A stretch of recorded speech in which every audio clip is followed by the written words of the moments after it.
back to my channel. We are going to be doing another film test. I have mostly shot with Kodak Portra 400 and 800 in the past, and I know I've shot with this film before, but I've never really done a proper film test with it, so that is what we are going to be doing today. Excited. I'm going to be shooting on a 120 camera, obviously, and also a 35, and I think I might shoot on two 35s. I've been kind of just loving that, like, crazy, is it that crazy? It's not that crazy, but I just like the combination of different cameras. As I've mentioned before, we are doing my first like actual shoot when I'm having two models and a stylist, which I'm so excited. You guys have, if you've been following my channel for any amount of time, Megan O'Connor is one of my good friends and also an amazing stylist that I've worked with tons of times. And actually Chris behind the camera has worked with her quite frequently in the past as well. So I'm excited to finally get back into the swing of things and like work with a stylist, just because it's been so long. And yeah, that is what we are going to be doing today. It's going to be a super colorful, a lot of pattern, and just trying to get a little weird and experimental. So yeah, let's get shooting. All right, so it's pretty bright out today. We are currently at ISO 160, obviously. F-stop is F11 and 250s is the shutter speed. I think this has a standard, like it won't let you shoot faster than like 500, I believe.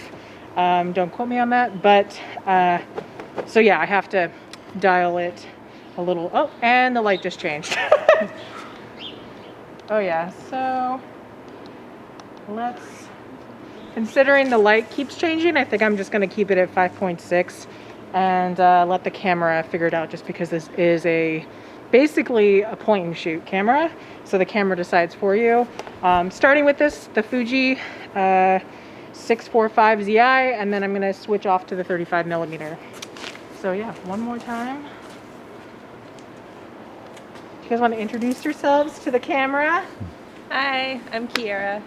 Hey, my name is Sade. And Megan. I'm Megan.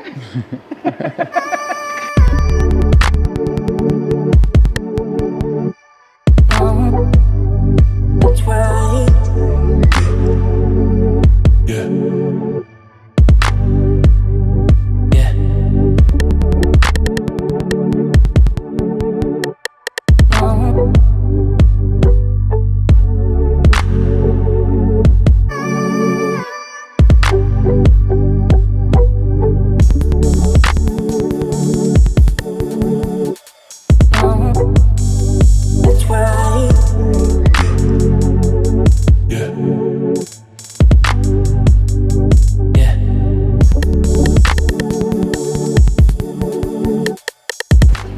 Looks good? Yes, looks good. Hi, Chris. Hey guys, my name's Chris. I am the guy holding the camera through all this. Yeah, I wanted to put him on camera, so this is me talking behind the camera. And this is me standing awkwardly in front of it.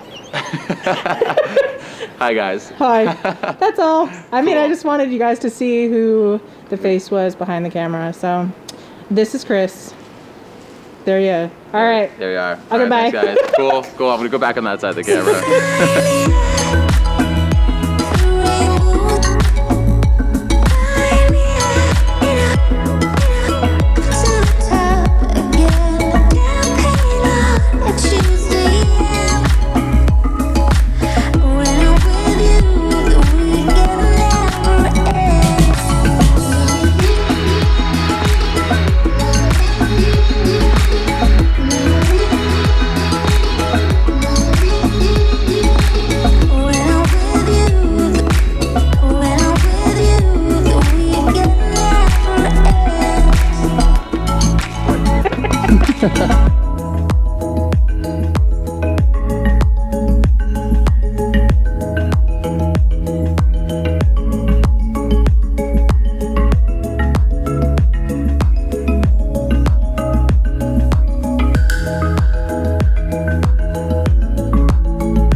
So I got the film back, and I will say I have some thoughts. I definitely don't love this film. I know that it's supposed to give you exceptional skin tones, and like it's definitely like advertised that way, but I really like 400 and 800 of the Kodak line.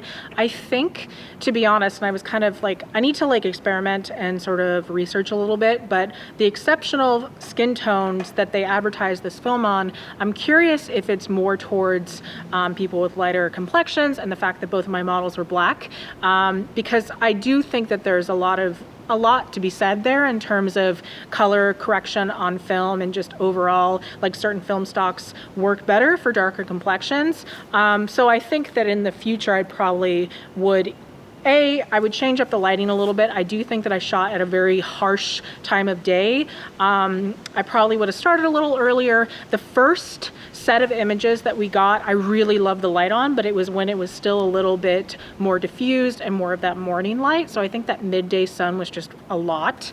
I had shot previously around 1 o'clock, but that was like 2 hours after we actually started this particular shoot. So I feel like the light had shifted a lot. But overall, I am pretty happy with them. I do think there's definitely a couple shots in here that I'm going to love. I do think that they tended to get really green, and I had experienced that before when shooting in the backyard. I feel like just because there is so much green, it's probably a lot of light reflecting into the camera, so that might be why the camera just tended to give me a lot of shifts in color. So I'm definitely going to have to retouch that and sort of color correct. You will probably do a split screen at some point just so you guys can see the difference between the unedited scans and what I ended up doing with them. I do tend to do a little retouching, and because the light was a little bit more harsh, I'll probably retouch them as well. It's a little tricky retouching film, but I've gotten pretty good at it. I feel like as long as you don't go super heavy-handed, it looks pretty good. I would also say I shot with the Leica Mini Lux, and I was really bummed because I had an issue with the focus. I didn't realize the autofocus was off, so it was set to like a certain distance, and I hadn't played with that feature on the camera, and so I didn't know how to work it. All of those shots were out of focus, which was a total bummer. I did shoot a video specifically on the Leica today though, so that will be going out in the future, and I'm hoping those come out. I did shoot digital as well with those, just as a backup, because that made me a little nervous when I got all of the images back and they were completely out of focus. But overall, I do think that I have a bunch of rolls on the 160. I'm gonna continue to shoot it, at least until I'm done. But I think in terms of repurchasing and for future client work, I'm probably going to stick to Portra 400 and 800. I think skin tone wise, it tends to handle darker complexions better as well. But if you have personally sort of, you know, lean towards one film stock in particular with darker models, definitely let me know.